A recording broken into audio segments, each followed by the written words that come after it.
Hello दोस्तों, नमस्कार। SM के चैनल में मैं आप सब लोगों का दिल से बहुत बहुत स्वागत करता हूं। अगर आपने पहली बार विजिट किया है जरूर चैनल को सब्सक्राइब कर लेना। उसी के साथ साथ फ्री स्टॉक मार्केट क्लासेस आज के दिन इस चैनल के ऊपर एक नया लेक्चर अपलोड हो चुका है। आप चाहो तो उसको देख सकते हैं, लिंक ऊपर आई बटन पे दे दिया है। एंड कल है संडे, तो let's learn stock market and finance इस चैनल के ऊपर एक नया लेक्चर अपलोड होने वाला है, तो इस चैनल को भी सब्सक्राइब कर लेना। इसका लिंक भी आपको ऊपर आई बटन पे नीचे डिस्क्रिप्शन में मिल जाएगा।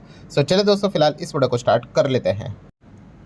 ठीक है दोस्तों, अभी हम लोग आ चुके हैं बिल्कुल हमारे नॉर्मल स्क्रीन के ऊपर। एंड दोस्तों अगेन इस वीडियो में हम बात करने वाले हैं एक रिपोर्ट के बारे में। अलग अलग कंपनियां, अलग अलग जो ब्रोकर्स रहते हैं, फाइनेंशियल इंस्टीट्यूशंस रहते हैं, वो बिजनेस रिलेटेड अलग अलग अपनी रिपोर्ट्स यहाँ पे लेकर आते रहते हैं। एंड यहाँ पे हम बात करने वाले क्रिसिल के रिपोर्ट के बारे में।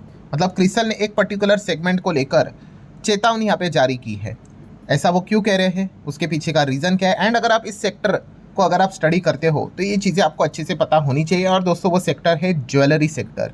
यस, ज्वेलरी सेगमेंट आने वाले समय में काफ़ी ज़्यादा खराब परफॉर्मेंस दे सकता है, ये क्रिसल का मानना है, ये क्रिसल का कहना है, जो कि आप देख सकते हो। टाइटल की अगर बात कर ले तो गोल्ड ज्वेलरी रिटेल सेल्स का जो वॉल्यूम है 13 से 15% तक हिट हो सकता है, नीचे जा सकता है करंट फिनेंशियल ईयर 27 की बात कर ले तो।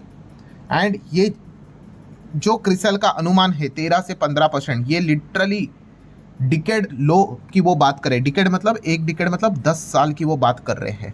सो इतना खराब परफॉर्मेंस गोल्ड ज्वेलरी सेगमेंट में हमें आते हुए देखने को मिल सकता है। तो अगर आप गोल्ड ज्वेलरी वाले स्टॉक्स को स्टडी करते हो तो ये पॉइंट को आप जरूर अपने रडार के ऊपर रख के स्टडी कर लेना। तो चलिए थोड़ा सा की पॉइंट्स को जानने की कोशिश करते हैं। ऐसा वो क्यों कह रहे हैं, उसके पीछे का रीज़न क्या है, लॉजिक क्या है। तो सबसे पहले आप यहाँ पे देख सकते हो, उन्होंने बताया है कि सेल्स वॉल्यूम ज़बरदस्त तरीके से यहाँ पे ड्रॉप होंगे। फिजिकल गोल्ड की अगर हम लोग यहाँ पे बात कर ले, ठीक है, तो आप चेक कर सकते हो 10 साल की बात। उसमें ऑब्वियसली उन्होंने ये बताया है कि जो पैंडेमिक का जो ईयर है उसको एक्सक्लूड किया है, क्योंकि वो तो एक एक्सेप्शनल ईयर था, ऐसी चीज़ें बार बार नहीं होती है। बट अभी की जो चीज़ें देखने को मिल रही है उस चीज़ के चलते काफ़ी हालत ख़राब यहाँ पे होने वाली है। उसमें से सबसे पहला पॉइंट जो रिसेंटली हमें देखने को मिला था, कौन सा? Higher import taxes. Yes, Indian government ने आप सभी लोगों को यहाँ पे पता ही है कि सीधा जो टैक्स है, ड्यूटी है, उसको डबल से भी ज़्यादा कर दिया। ठीक है, मतलब हम कह सकते हैं पहले 6% तक का ड्यूटी देना पड़ता था, अब तो 15% तक ड्यूटी यहाँ पे जा चुका है। एंड इसी चीज़ के चलते हम यहाँ पे कह सकते हैं दोस्तों कि जो गोल्ड है, मतलब ज्वेलरी सेगमेंट है, वो काफ़ी बुरी तरीके से, मतलब उसके ऊपर डैमेज यहाँ पे हुआ है। हालांकि ये सरकार ने क्यों किया था हम सभी लोगों को पता ही है, क्योंकि फॉरेन करेंसी के जो रिजर्व्स है वो यहाँ पे बचाने हैं, इंडियन रुपी को भी सपोर्ट करना है। तो इसके लिए ये एक डिसीजन सरकार ने यहाँ पे लिया है। दैन अगर हम यहाँ पे बात कर रहे दोस्तों, तो गोल्ड के जो प्राइजेस है वो भी स्काई रॉकेट हमें होते हुए देखने को मिल चुके हैं। ऑलरेडी भी थे पिछले फिनेंशियल ईयर के हिसाब से, एंड करंट सिनेरियो में जो ये फैसला भी लिया उसके हिसाब से भी ये चीज़ें हमें बढ़ते हुए देखने को मिले। तो आप देख सकते हो लास्ट फाइनेंशियल ईयर में 55% तक गोल्ड भागते हुए देखने को मिल गया। उसके पीछे मल्टीपल रीज़न है। एक है जियोपॉलिटिकल टेंशन, देन अगेन रुपी तो वीक है ही। तो ऑलरेडी प्राइजेस काफ़ी ज़्यादा हमें ऊपर जाते हुए देखने को आप मिल रहे थे। और इससे हो क्या रहा है दोस्तों कि गोल्ड ज्वेलरी महंगी बनती जा रही है। ठीक है, ये तो कॉमन सेंस वाली बात है ना भाई।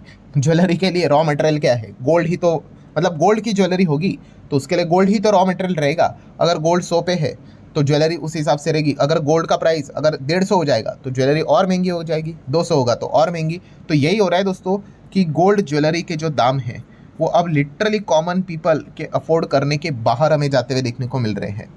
सो इतना ज़्यादा महंगा हो चुका है ज्वेलरी, तो इस चीज़ के चलते ऑटोमेटिकली डिमांड तो नीचे आएगा ही आएगा, कम खरीदेंगे कंपैरेटिवली। ठीक है, तो इस चीज़ के चलते ज्वेलरी बिजनेस के ऊपर काफ़ी बुरा असर यहाँ पे पड़ने वाला है। देन उसी के साथ साथ अगर देखा गया तो ट्रेंड भी बदलते हुए देखने को यहाँ पे मिल रहा है। अब प्राइसेस इतने ज़्यादा यहाँ पे हो चुके हैं, तो जो लोअर कैरेट गोल्ड है, ठीक है, उससे रिलेटेड अब ज़्यादा फोकस हमें देखने को मिल रहा है। 16 कैरेट की बात करें, 22 कैरेट की बात कर ले तो ठीक है, 24 कैरेट तो भाई अब आसमान ही छू चुका है। सो यहाँ पे ज़्यादा चीज़ें हमें शिफ्ट होते हुए देखने को यहाँ पे मिली है। देन इन्वेस्टमेंट शिफ्ट, ये भी एक बहुत बड़ा पॉइंट है, बहुत बड़ा पॉइंट। मतलब हम यहाँ पे कह सकते हैं दोस्तों कि यहाँ पे क्या होता था कि मतलब ज्वेलरी यहाँ पे पहले लोग यहाँ पे खरीदते थे, बट अभी नहीं। अब लोग यहाँ पे क्या करते हैं, गोल्ड बार खरीदते हैं, ठीक है, या फिर कॉइन खरीदते हैं इन्वेस्टमेंट पर्पस के लिए। अगर फिजिकली खरीदना है तो ज्वेलरी खरीदोगे तो आपको पता ही है उसमें अलग से चार्जेस लगेंगे।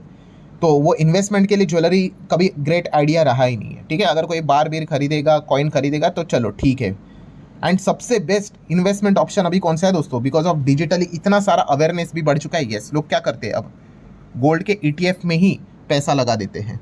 अलग अलग इंस्ट्रूमेंट भी स्टार्ट हो चुके हैं गोल्ड को लेकर, ठीक है। अभी NSE में भी हम सभी लोगों ने देखा था रिसेंटली एक और नई चीज़ें स्टार्ट हुई है। डिजिटल गोल्ड की अगर बात कर ले तो वहाँ पे थोड़ा सा मतलब चीज़ें ठीक नहीं है, बट ETF की अगर बात कर ले, ठीक है, ETF तो कमाल की चीज़ है। सोवरेन गोल्ड बॉन्ड वो तो एकदम ही ज़बरदस्त चीज़ थी, वो तो सरकार को बंदी करनी पड़ गई, ठीक है। सरकार पूरा घाटे में ही चला गया उसमें। मतलब पॉइंट यहाँ पे क्या है कि पहले लोग क्या सोचते थे कि अगर इन्वेस्टमेंट करना है तो ज्वेलरी कर लेते, वो गलत बात है। देन गोल्ड बार भी थे, और उससे भी बेस्ट ऑप्शन ही अभी कौन सा है, जैसे अभी मैंने कहा ETF डिजिटली, कोई दिक्कत नहीं, कोई चार्जेस नहीं, कोई सेफ्टी, इधर रखो उधर रखो, चोरी हो गया लॉकर में रखो, लॉकर में भी लिमिट ही रहता है, आप सभी लोगों को पता ही है। उसके ऊपर आपको एक्सेस पैसे तो आपका इंश्योरेंस में कवर नहीं होता है, तो बेस्ट ऑप्शन है भाई ETF। शेयर्स की तरह डिमैट अकाउंट में रखो, कोई टेंशन की बात नहीं है, ठीक है। और लोअर टिकट प्राइस के ऊपर भी चीज़ें मिल जाती है, 20 रुपये का, 30 रुपये का, 50 रुपये का, 100 रुपये का ETF। सो ये इस चीज़ के चलते हम यहाँ पे कह सकते हैं धीमे धीमे करके क्या हो रहा है, जो ज्वेलरी से रिलेटेड जो डिमांड है वो हमें पहले भी कम होते हुए देखने को मिला है, और भी ज़्यादा कम होते हुए देखने को मिला। और खुद यहाँ पे सर्वे किया गया तभी भी पता चला कि sale of bar and coins उसमें 50% की वृद्धि है। मतलब ये क्लियर कट तय हो रहा है कि ज्वेलरी से ज़्यादा लोग अब क्या कर रहे हैं, फिजिकली अगर जाना ही है तो कॉइन बार्स में ही शिफ्ट होते हुए देखने को मिल रहे हैं। देन अगर बात कर ले तो आप यहाँ पे देख सकते हैं बहुत सारे लोग अब डिस्काउंट भी यहाँ पे दे रहे हैं, तो इस चीज़ के चलते भी काफ़ी ज़्यादा दिक्कत हम लोग को क्रिएट होते हुए देखने को यहाँ पे मिल रही है, ठीक है। अब तो वो कंपटीशन यहाँ पे रहेगा ही रहेगा, काफ़ी लोगों को तो अपनी इन्वेंट्री भी यहाँ पे क्लियर करनी पड़ेगी।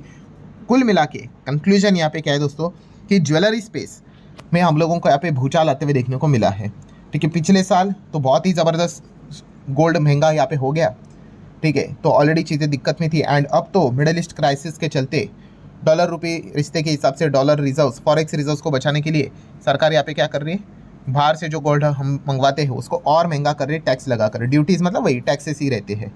तो सारी चीज़ों के चलते यहाँ पे क्या होने वाला है, ज्वेलरी स्पेस में काम करने वाली कंपनीज उनको काफ़ी ज़्यादा चैलेंजेस यहाँ पे फेस करने वाले हैं। मतलब तो इसीलिए अगर हम बात कर ले, अब कंपनी वाइज अगर बात कर ले तो ज्वेलरी सेगमेंट में तो आपको बहुत सारे कंपनीज मिल जाएंगी, ठीक है। अब इसमें नंबर 1 कंपनी कौन सी आती है, तो हम सभी लोगों को पता ही है, तनिष्क। तनिष्क मतलब यस, टाटा ग्रुप की कंपनी टाइटन, ठीक है। तो ये देखने को मिल जाते हैं, रिसेंटली जो सरकार ने फैसला लिया था, ये देख लो किस प्रकार से स्टॉक गिरा था, लगभग 10%।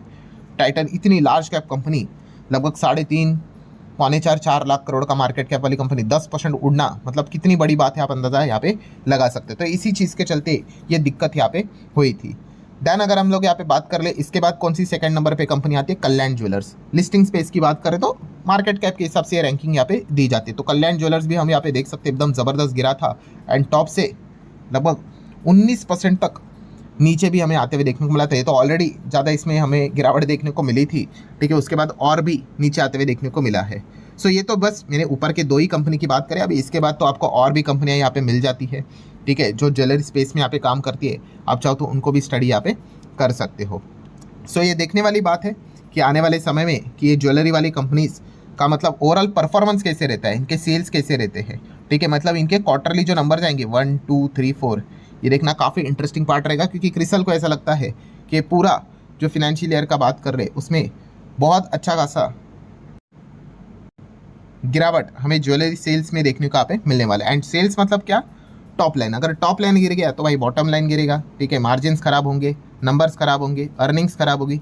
तो इसी चीज़ के चलते ज्वेलरी स्पेस में हमें वो दबाव फिलहाल तो अभी तक देखने को यहाँ पे मिला है, ठीक है। अभी ये चीज़ें सच होंगी झूठ होंगी, जैसे आपको मैंने बताया कि वो तो क्वार्टरली नंबर जब सामने आएंगे तब पता चलेगा। और डिपेंड करता है भाई, हर एक का अपना अपना बिजनेस अलग होता है, काम करने का तरीका अलग होता है, ठीक है। तो ये तो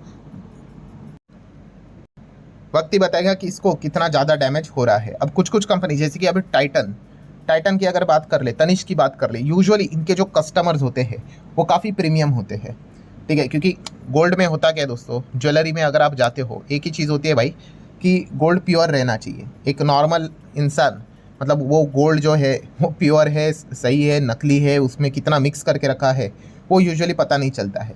तो यूजुअली लोग क्या करते हैं, यस, टाइटन कंपनी मतलब तनिष्क में ही जाते हैं। क्यों, because of brand name Tata, ठीक है। तो जहाँ जहाँ पे प्रीमियम कस्टमर है वहाँ पे हो सकता है कि शायद से उनको उतना झटका ना लगे, बट जहाँ जहाँ पे प्रीमियम कस्टमर नहीं है, नॉर्मल ही कस्टमर हमें देखने को यहाँ पे मिल जाते हैं, वहाँ पे हम कह सकते हैं दिक्कतें हमें आने वाले समय में फेस होते हुए ज्वेलर्स एंड उससे रिलेटेड कंपनीज़ में ये चीज़ें हमें देखने को मिल सकती है।